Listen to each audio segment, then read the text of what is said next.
So, welcome to all of you in lecture 3, which is based on introduction of thermodynamics. In last two lectures, we have discussed regarding some fundamental concepts like types of system, types of equilibrium, and different types of definition of thermodynamics and application area. Right now, today we discuss about process. What is process? Okay, so in the last chapter we discuss enough about state. State, it is just like a coordinate system which we have taught in coordinate mathematics. Like coordinate mathematics, if we talk about three-dimensional motion, there are three coordinates in x coordinate, y coordinate, and z coordinate. Same thing is happening in the field of thermodynamics.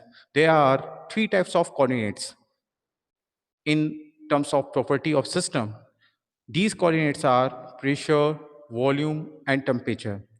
So if we talk about process, so process is defined as there is a transformation of state first to state second. Suppose if there is a state first which having coordinates pressure something P1, volume that is something V1, and temperature that is something T1.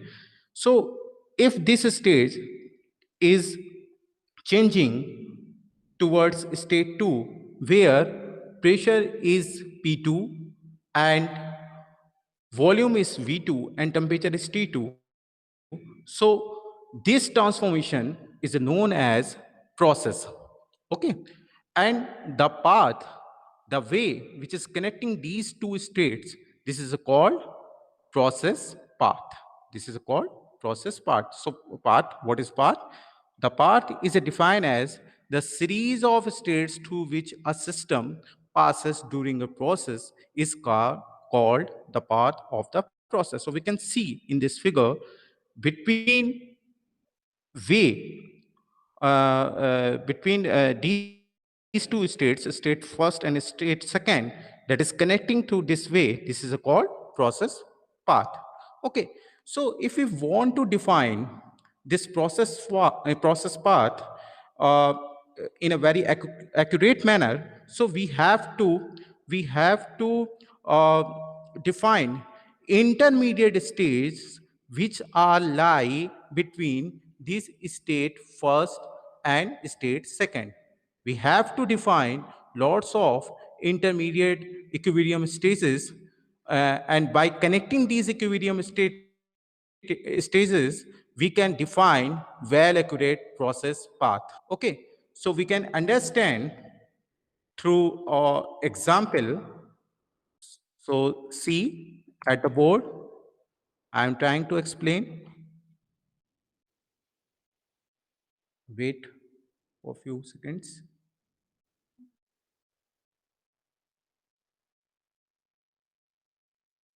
Yes. Okay.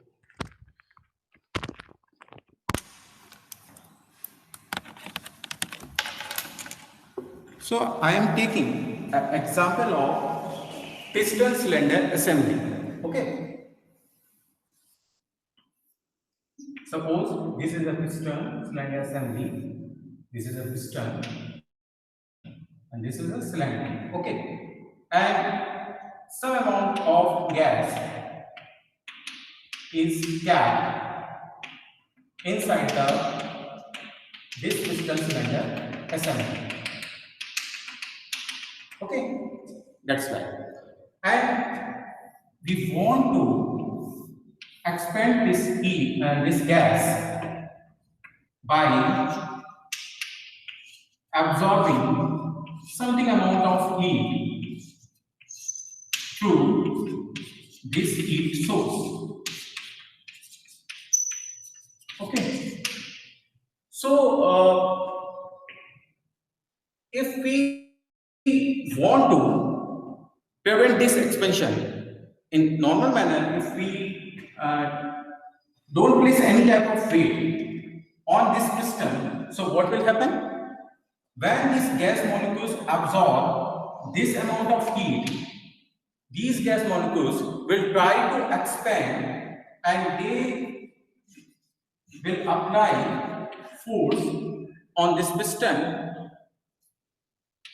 So suppose this is a first condition, this is the first state, and after some time it will get this second state, okay, of expansion. These are equilibrium states. We already discussed about equilibrium state in last lecture. There are three types of equilibriums: mechanical, chemical, and thermal equilibrium. So when these all types of equilibrium states are coexisting, then we can say that thermodynamic equilibrium will lie inside the system. So there are two states, two thermal equilibrium states, state 1 and state 2. So we take this example in which molecules of gas absorbing heat from this heat source, and before absorbing this heat, this is the first equilibrium state, and after absorbing this heat, these gas molecules will try to expand and it will get the second state after expansion. This is the another equilibrium state. So this is the first case. Case first. If we want to prevent this expansion process, so what will we do? We place a weight over it. That is something amount of W weight, okay, on the piston. And in that case, when these gas molecules absorbing heat from this heat source, due to this weight, piston cannot move outside for expansion process. Okay, but if we remove this weight W at any instant, then immediately this piston will move and get second equilibrium state like that. Okay, so if we want to plot a curve which showing these two equilibrium states, so this is like that. That is V1 volume and that is V2 volume. Correspondence, that is pressure P1 and that is pressure P2. So this is the curve. Okay. Here our target is that we want to define this path. Okay. This is the state first and this is the state second. We can clearly see in this curve that V2 is greater than V1. V2 is greater than V1 because we can clearly see in these two events that volume or at second state is greater than in compared to volume at first state. Okay, so if we define n number of equilibrium states between these two initial and final equilibrium state first and state second, then we can well define this process path. Otherwise, in these two cases, since expansion will take place in rapid manner, so we only getting these two states immediately change will occur from 1 to second. So we cannot define which type of equilibrium stages are lying between these two transformations. Okay, it can be like that It can be like that. It can be like that. Okay. We cannot define these intermediate equilibrium states because rapid transformation is like in these two cases. Okay. So what we do, we can solve this problem by this way. See,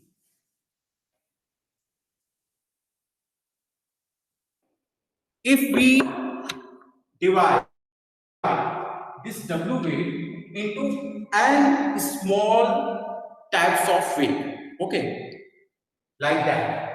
W equals to W1 plus W2 plus W3 plus W4 up to Wn, and all W's are in same magnitude. Okay, like W1 equals to W2 equals to W3 equals to W4 up to W1. Okay, that having some value extra. Okay, so what will happen if we divide this W into an equal amount of weights and we place these n amount of equal weights segments on this piston, that is something W1, W2 up to Wn, and same gas is filled inside the cylinder and we transfer heat from an external heat source to inside the cylinder. So what will happen if we remove first block, that is W1? So we get there is something, some amount of motion will take place in upward direction. Okay, so there is a first intermediate condition we will get. Okay, that is the first state before expansion, and we will get 1 dash because when we remove W1 weight, we get first intermediate position equilibrium state, which is lie between 1 and 2 initial and final equilibrium states. Okay. So this is the first equilibrium state. After that, we remove W2 weight. Then this piston again will shift slightly towards outward direction. Okay. So this is the one dash, that is the second equilibrium state, second intermediate equilibrium state between initial and final equilibrium stages. So if we remove these blocks one by one, we will get one by one intermediate equilibrium stages between initial and final equilibrium stages. Okay, so by this way, if we divide this W into infinitely small equal weight parts, then we will get infinite equilibrium stages between first and second intermediate between initial and final equilibrium stages. So by this way, we can define well-defined process path between initial and final equilibrium stages. So such type of process, we can easily understand that such type of process will follow in a very slow manner because we remove weight one by one and we will get one by one equilibrium stages. So it will take a lots of time. Okay, so we can say that if we want to define a well-defined process path between initial and final equilibrium stages, then we have to follow a process in a very slow manner. So such type of process which is taking lots of time, that type of process is known as quasi-static process. So again, we move towards our slides.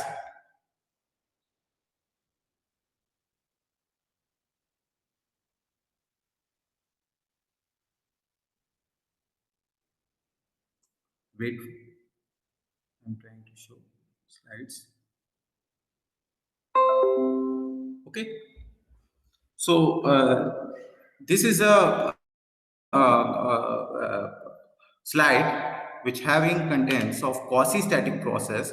So what is the definition of this quasi-static process? Actually, quasi meaning that is infinitely slow process.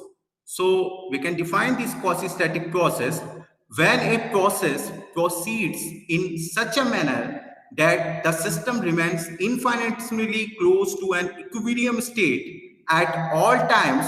It is called a quasi-static or quasi-equilibrium process. So the process path indicates a series of equilibrium states through which the system passes during a process and has significance for quasi-equilibrium process only. So we can say that if we follow quasi-equilibrium process, then we will get lots of equilibrium points between these two initial and final states. So we can define a well-defined process path. Okay. So if we talk about non-quasi equilibrium process, in the last case which we have considered firstly on board, we when we place a single block on the piston and we remove immediately, expansion will be taking place. So that is the example of non-quasi equilibrium process, because it is happening in a very fast manner.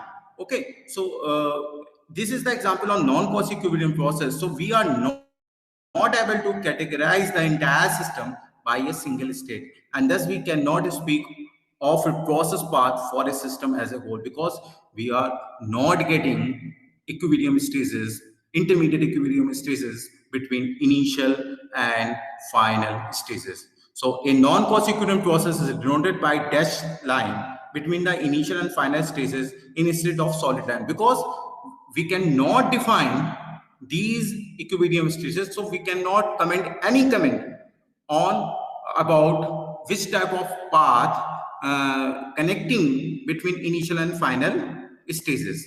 Okay, so we if there is a non-quasi expansion process, so we connect initial and final state with a dotted line. Okay, so that's all about quasi-static and non-quasi-static processes. Now we move about cycle. As all of we know that you have learned about Carnot cycle in 10 plus 2 level. Okay, so I am trying to explain this cycle with Carnot cycle example. Okay, so see that.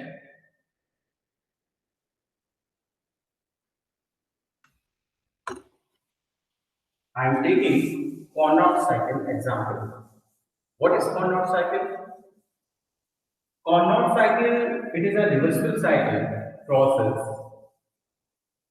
Okay, in which there is two type of processes.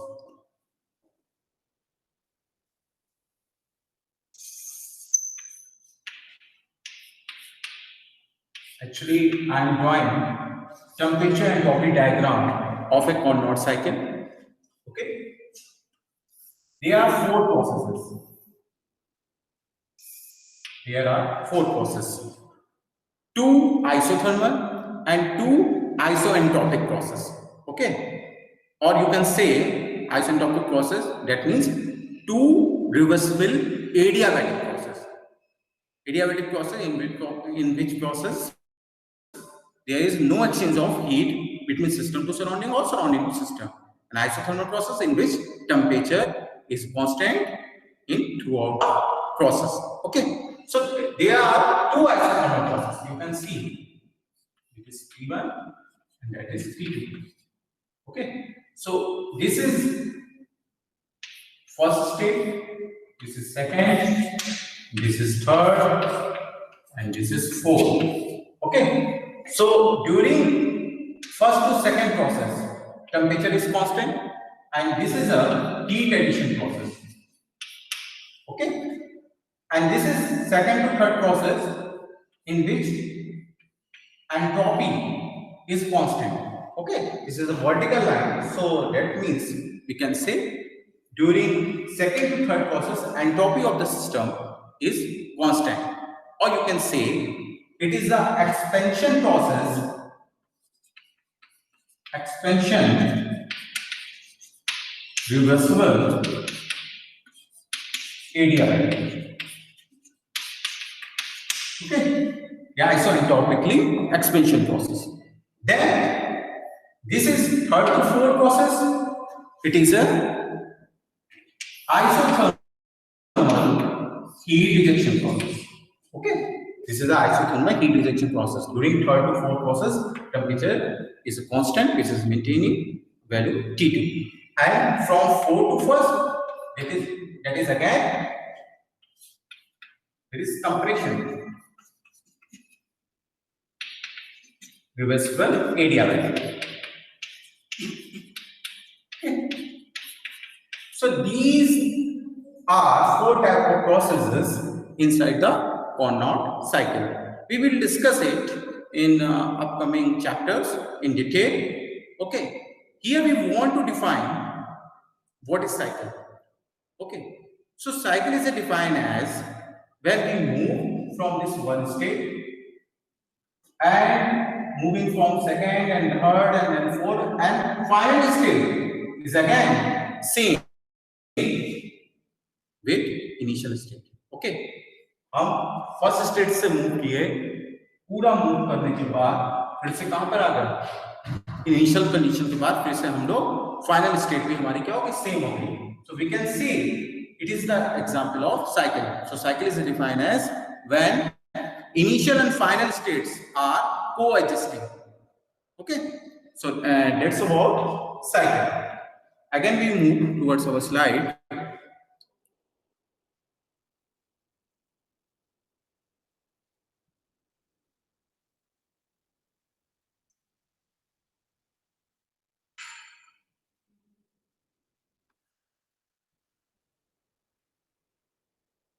So next term is steady flow process. What is steady flow process? So first term, we have to understand what is steady. The term steady implies no change with time. That means such a thing which is a constant with respect to time. So again we move towards its expanding manner, that what is a steady flow process. So the fluid properties can change from point to point within the control volume, but at any fixed point, they remains the same during the entire process. We already discussed about what is control volume in last two lectures. Okay, so I want to explain this steady flow process through an example.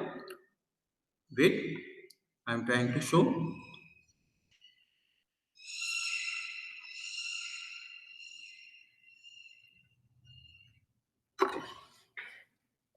Suppose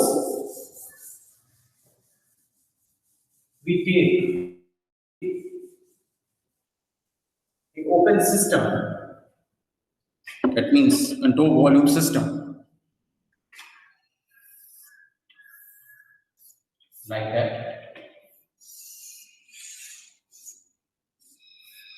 Okay, this is something amount of M1 that is entering M1 a dot, that means dm by dt, that is representing mass flow rate with respect to time. Okay, and that is something amount m2 dot, that is dm2 by dt, that is mass flow rate with respect to time. Okay, and here m1 is equal to m2. That means rate of entering of fluid inside the system is equal to rate of exit amount of flow from outlet wall. Okay, so m1 dot, that is equal to m2. Okay, so this is the system. If we measure temperature, different types of point inside this control volume. Suppose this is a point 1, this is a point 2, this is a point 3, and this is the point 4. And here fluid is filled inside the control volume. So if we measure at t equal to suppose at 10 pm, we take first reading here. So T1 first point, at first point temperature T1 is 30 degrees centigrade. At T2 that is 40 degrees centigrade, and at T3 that is 50 degrees centigrade. Okay, and at T4 that is 60 degrees centigrade. These are readings at 10 pm. Okay, T1 that is 30, 40, 50 and 60 degrees centigrade. So what conclusion here? That we can clearly see there is a temperature variation. There is a temperature variation with respect to its dimension. Okay, here that is something 30 degrees centigrade. When we move towards such direction, temperature will change. Temperature is changing.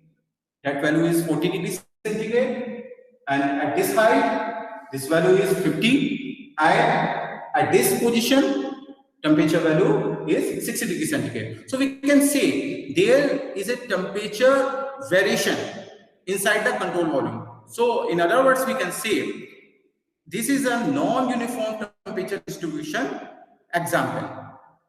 If we talk about uniform and non-uniform cases, then we can say that it is depend upon position of points. So we can say temperature is varying inside the control volume with respect to position of points. Okay, so at 10 pm, these are the readings of temperature. Okay, and after 3 hours, when we read these readings,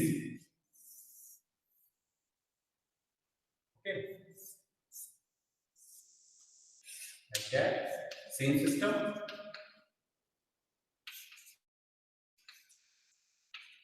And these are the fluid. So if we read same points reading in temperature manner, what do we see? T1, these are the readings at 1 pm.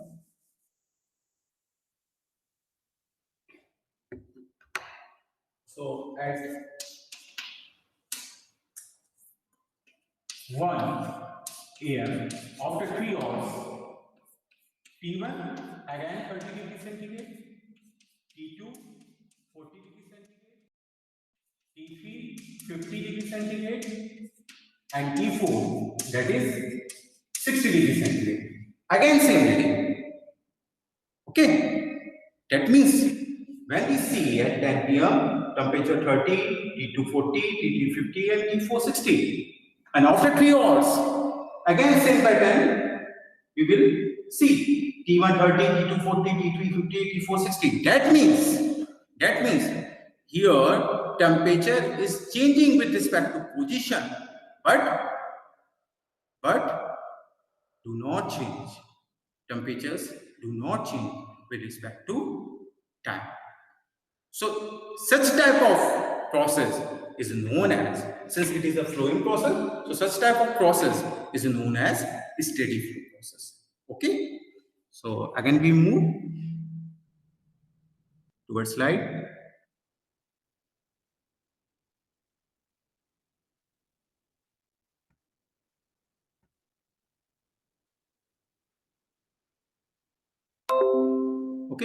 So what is steady flow process? The term steady implies no change with time.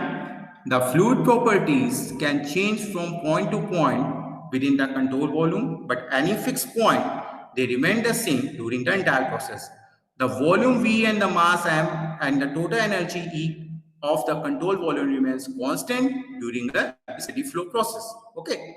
मैंने आपको पहले बताया कि inlet mass rate and outlet mass rate आपका क्या था, constant था, इस वजह से यहाँ पर कंट्रोल वॉल्यूम मास को क्या कहा गया, कांस्टेंट कहा गया, एनर्जी कंटेंट भी हमारा कांस्टेंट रहेगा. Okay, so that's all about steady flow process. Now there are two approaches for defining properties nature inside the thermodynamics. The first one is macroscopic approach. If we talk about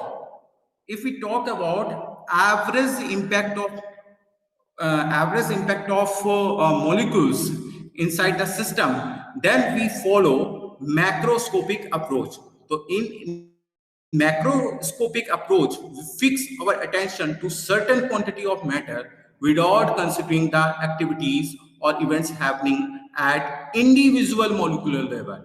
Okay, we are not talking about individual molecule level, we are talking about a group, a bunch of average impact molecules. Okay, so this macroscopic approach to the study of thermodynamics that does not require a knowledge of the behavior of individual particles is called classical thermodynamics. In the first class, I am already told you that we learned this thermodynamics in a classical thermodynamics manner. Okay, so if anyone asking to you that which type of thermodynamics you have taught during your BTech, so strictly you will give response that we have taught classical thermodynamics during our BTech mechanical engineering course. Okay, so I am showing you with example by which you can understand this in clear manner. Okay, see.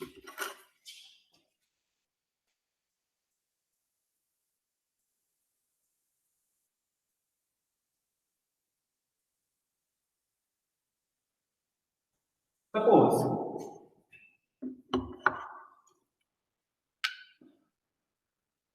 here is a container. Okay, this is a container, and I filled a gas.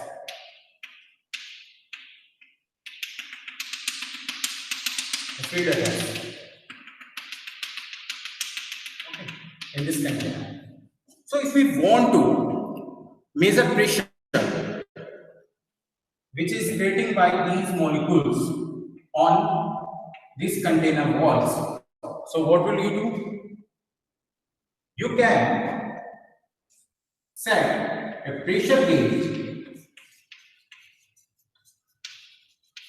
okay, pressure gauge on the walls of container and simply measure the pressure of this gas which is fall on the container wall. Okay, so what will happen inside the container? Okay, see, pressure is defined as force per unit area. Okay, all of you know that. And force is defined as rate of change of momentum. Okay, all of you know rate of change of momentum is known as force according to Newton's second law. So all of you know that gas molecules are moving in a random manner inside this container. Okay, so at particular instance, lots of gas molecules are collided with this side of walls of container. Okay, lots of gas molecules are collided with this side of wall of container. Okay, due to collision, there is a rate of change of momentum existing between walls and molecules of gas. So that's why there is a creating friction. So here we are measuring rate of change of momentum of this bunch of gas molecules at particular instant.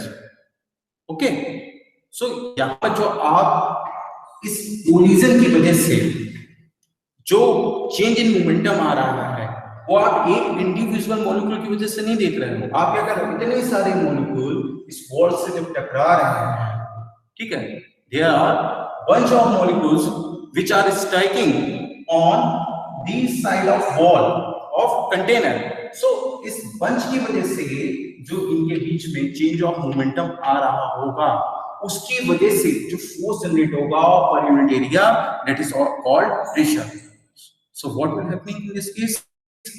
We are talking about average value of average impact of this bunch of molecules impact. Okay, individual molecule की बात नहीं हुई। तो इस तरह से आप कह सकते हैं कि pressure measurement in this case it is an example of macroscopic point of view. Here we are talking about average impact, average punch impact over the walls of container. Okay, so such this is a case, this is an example of macroscopic point of view measurement. Okay, so and again if we talk about microscopic point of view, okay, what is microscopic point of view? In this case we are talking about individual molecular impact. Okay, as we taught in 10+2 level in the chapter kinetic theory of gases, we talk about root mean square velocity of gas molecule like that.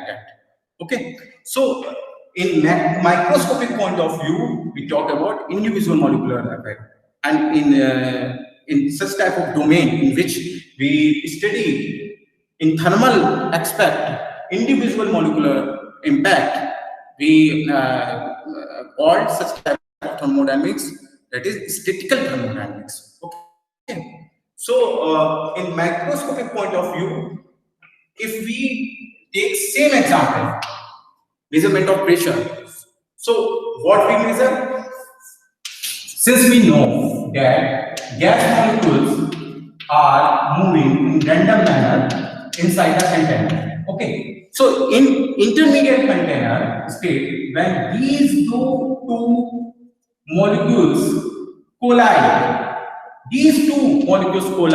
okay, so if we focus towards changement in momentum between these two molecules and calculate force and pressure value, that is called microscopic point of view pressure.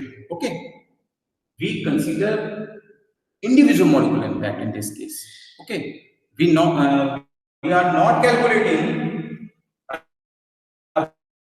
average impact, average bunch impact, which is fall on side the walls of container. Okay, we talk about individual molecular impact which is creating change in momentum and offering pressure. Okay, so this is the example of measurement of microscopic point of view pressure. Okay, so that's about. Again we move towards our slide.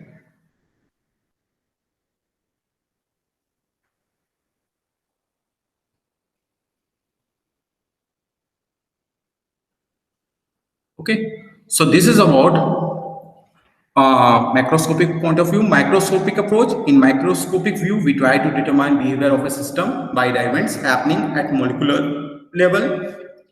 Macroscopic behavior is an average of microscopic behavior of large number of molecules over a considerable period of time.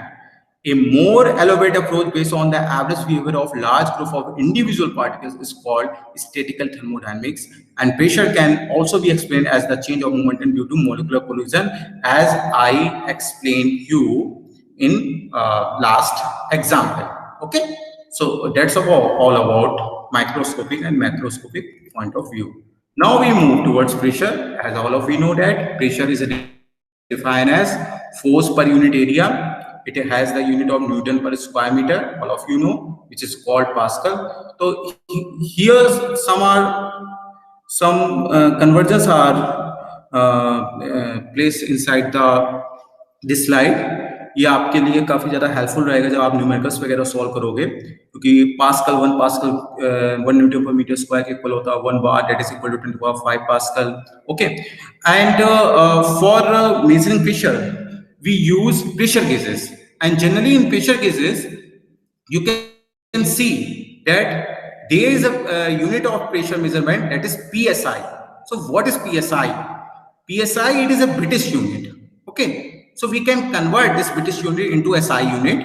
So 1 atm, that is equal to 14.696 psi, and 1 atm, that is equal to 101,325 pascal. So you can easily convert this psi into SI unit.